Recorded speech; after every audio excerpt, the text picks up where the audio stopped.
Nobody. Who's not a customer? Nobody. Whose driving situations can be improved? Everybody. All right. So I need to introduce you to a gentleman that will be a pretty pivotal point in your career. It's going to mean a lot to you, this gentleman. Okay. His name is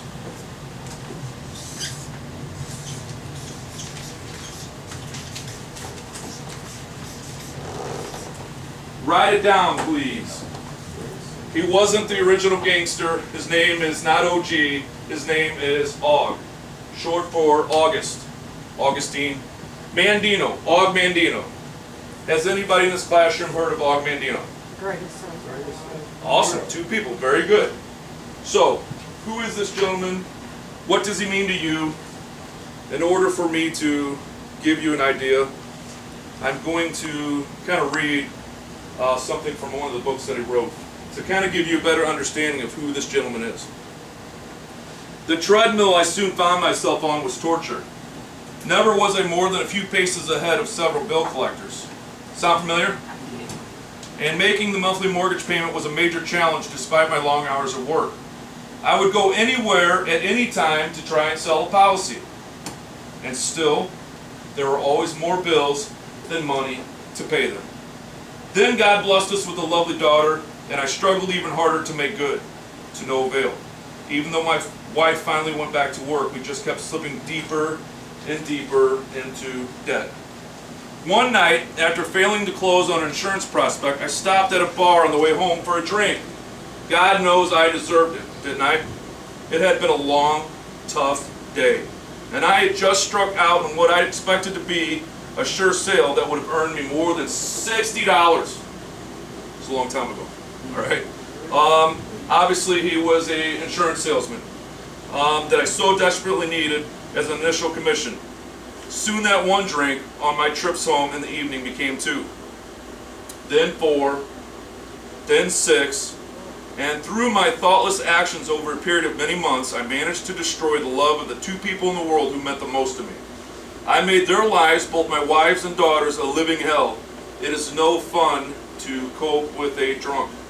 Finally, I paid for my unforgivable behavior. I returned home from Sunday from an insurance convention that had been held at Bretton Woods, New Hampshire, and on the kitchen table was a brief note. My wife and daughter had fled. They had suffered all they could from their sorry imitation of a husband and a father. 2 years later, I was informed my wife had been granted a divorce in custody of her daughter. What followed my wife and daughter's departure was to be expected, I guess. Having driven away the only people in the world who loved me, the self-pity and boozing increased until I was no longer able to hold a job. Then, with no money coming in, I lost our home, and in one morning I tossed what few clothes I possessed in the back of my old red Falcon automobile and hit the road. It was a terrible moment driving away from our old neighborhood for the very last time. During the next several months, I drank my way across the country doing any kind of work I could find in order to survive and keep the cheap wine flowing. I drove an oil truck in Texas, worked on a construction crew in Oklahoma, was a pin boy in a bowling alley in Long Beach, and a bus boy in a Howard Johnson in Columbus, a 35-year-old bus boy. Then there was Cleveland, several nights in the drunk tanks, and finally on that cold morning in the rain, a beckoning handgun in a pawn shop window. I don't know what happened outside the store. I heard no voices, no harps playing, nor did I see any blinding flashes of light proclaiming my salvation. All I remember is that I turned away from the pawn shop window, walked up the street in the rain, staggered into a welcome shelter that was warm and dry, the public library. Books, thanks to my mother's influence, had always been my friends, so I began to spend much of my time again in that quiet, peaceful haven, searching for some answers. Where had I gone wrong? What could I possibly do with my life? Was it too late for this 35-year-old drunken failure? I knew there was a better way to live, but where were the directions to locate that paradise? Okay, a better way to live. This is one of the books that he wrote.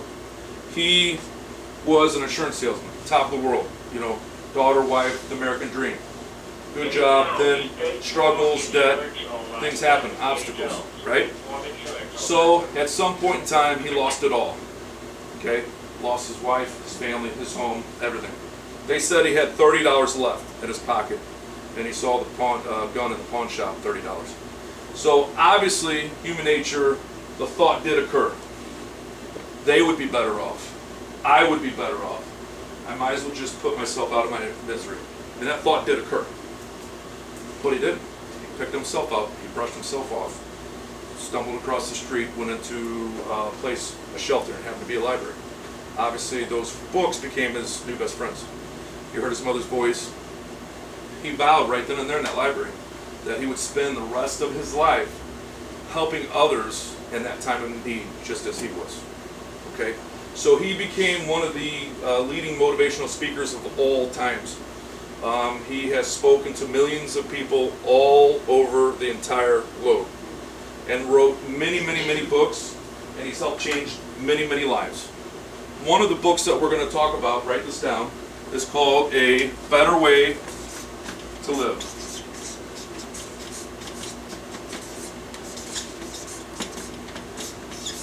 So this book is basically got 17 principles to live by. We're going to talk about one of them. It's called Rule Number 10.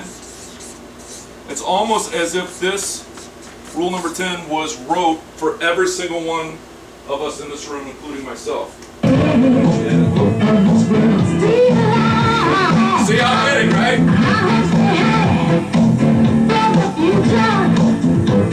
Everybody, where's my singers at here?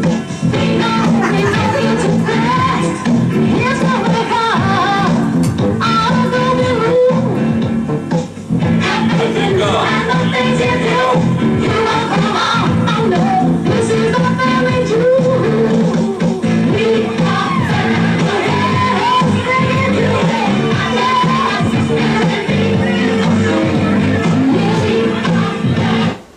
it's almost as if he was speaking to us right there. Ooh, that was pretty powerful. Anyway, thank you all for that. You are family. All right, wow. So, this Rule Number 10. It's almost as if it was written for not Sister Sledge, but all of us here in this room, okay? Starting our career in the car business. I'm going to read it to you. I'd like you to write it down, okay?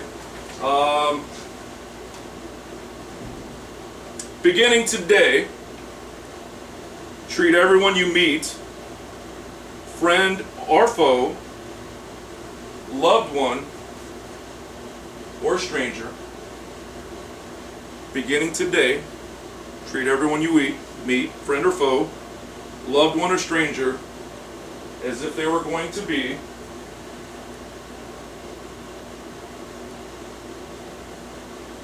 beginning today, treat everyone you meet, friend or foe, loved one or stranger, as if they were going to be, 3 words, dead at midnight.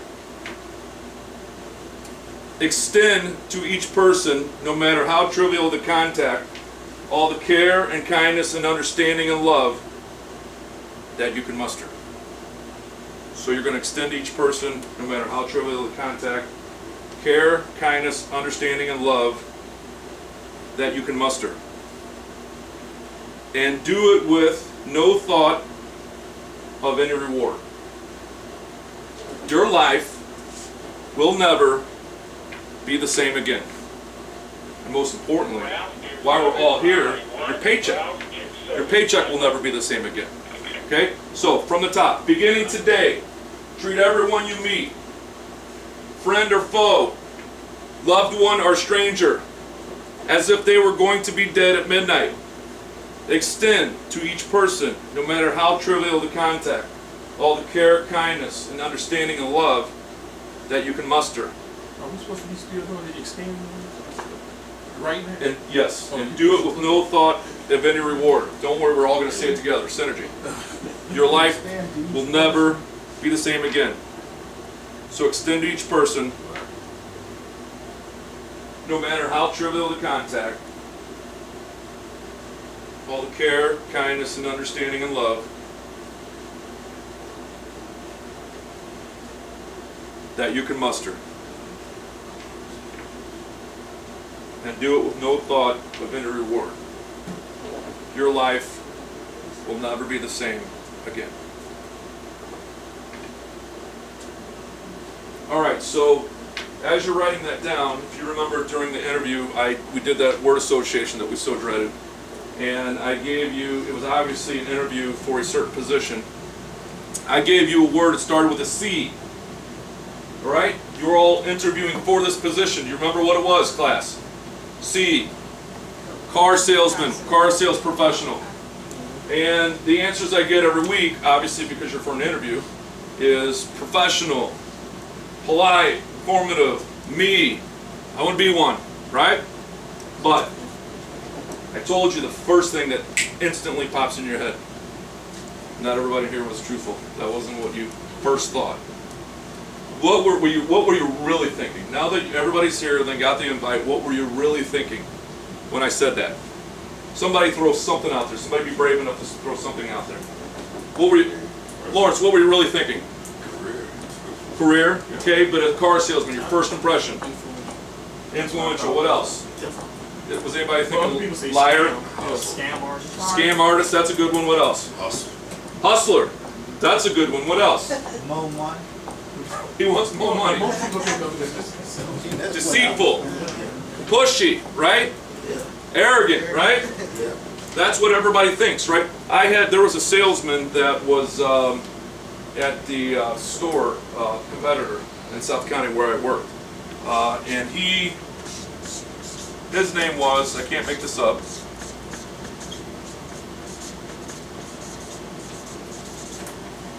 his name was Yule Cheatham.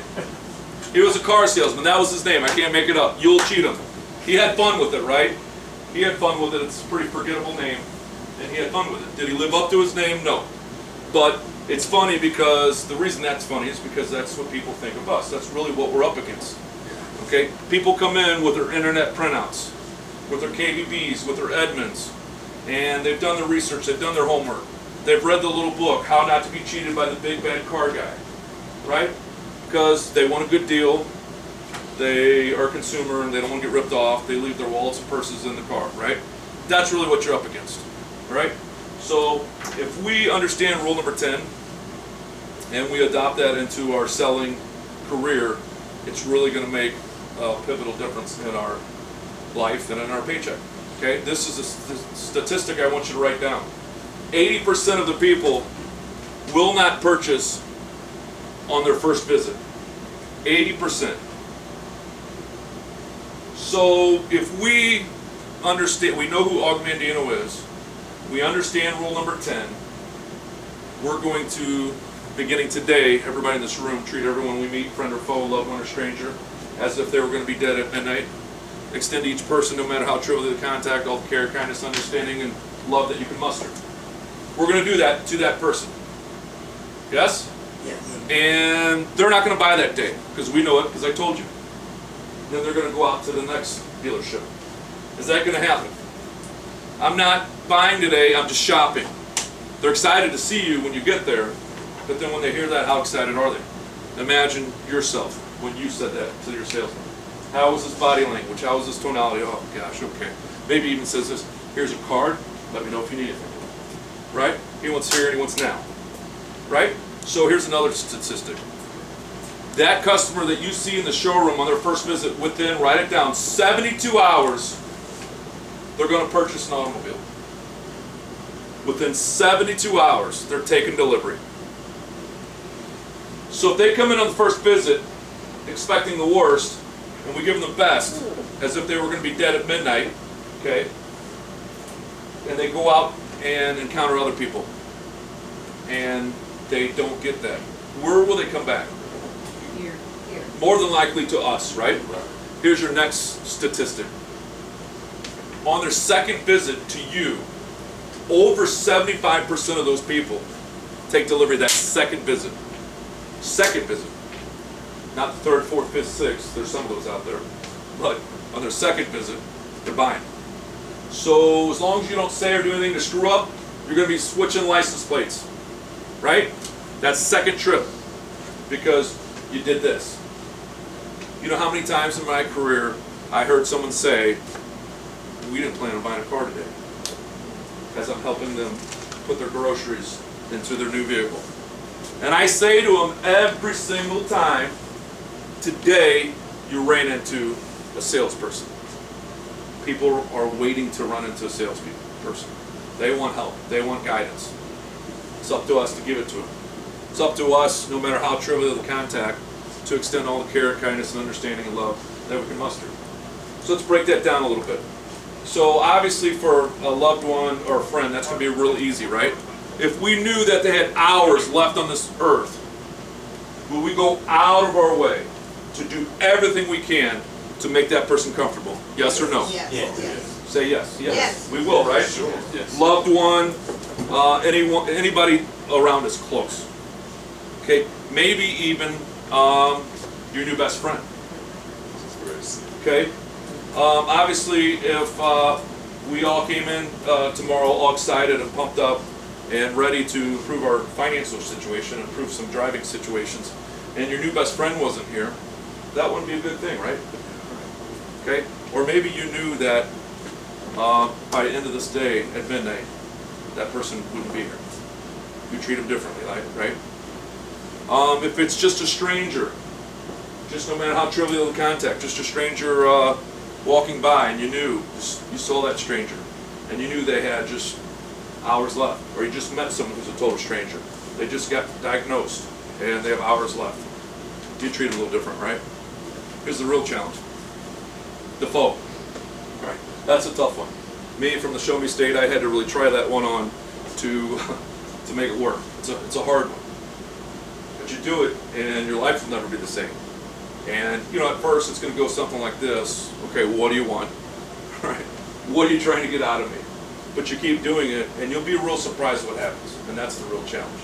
So, no matter how trivial the contact. How about the customer coming in, there's a brochure rack. I just need to get a brochure. Thanks. All right, there you go. Have a great day. Right? Is that person there for the brochure a customer? Yeah. Is their driving situation can be improved? Yes. Do we want to treat them as if they're going to be dead at midnight? Yes. Okay, the loud, obnoxious guy that comes in. Who wants to buy a car, sell me a car today?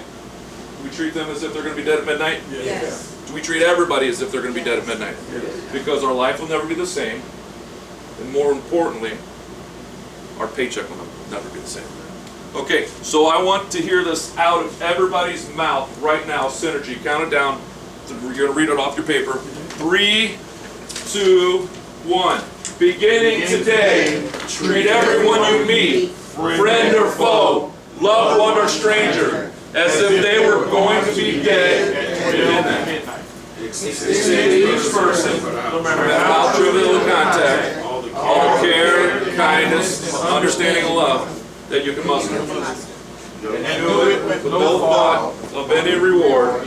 Your life will never be the same again. And more importantly, your paycheck will never be the same, which is why we're all here, right? Right.